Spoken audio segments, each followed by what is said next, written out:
ইদানিং হুটহাট করে এমন এমন কিছু জিনিস খেতে ইচ্ছে করে যে না বানিয়ে আর পারি না। তো নিজের পছন্দের খাবারগুলো নিজেই বানিয়ে খেয়ে ফেলি। আজকে আমি করছি মিষ্টি কুমড়া ভর্তা। আর মিষ্টি কুমড়া ভর্তা আমার খুবই পছন্দ।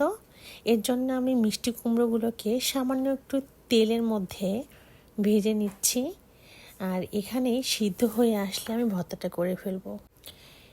এখন আর কোনো কিছুই না, জাস্ট ভর্তাটা করার জন্য আমি নিয়েছি 2টো শুকনো মরিচ, কাঁচা পেঁয়াজ, আর সাথে দিব সরিষার তেল।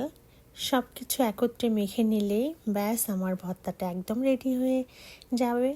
তেমন কোনো কিছুই না। এই ধরনের মুখরোচক খাবারগুলো আমার ইদানিং খুবই খেতে ইচ্ছে করে। আর যখনই আমার খেতে ইচ্ছে করে আর তখনই আমি করে খেয়ে ফেলি। আমার আজকের ছোট্ট ভিডিওটি আপনাদের কেমন লেগেছে অবশ্যই জানাবেন। আর অবশ্যই আমাদের জন্য আপনারা দোয়া করবেন। আপনারা সবাই ভালো থাকবেন, সুস্থ থাকবেন। আর আমার ভিডিওগুলো যদি আপনাদের ভালো লেগে থাকে লাইক দিবেন আর কমেন্ট করবেন আর শেয়ার করে দিবেন।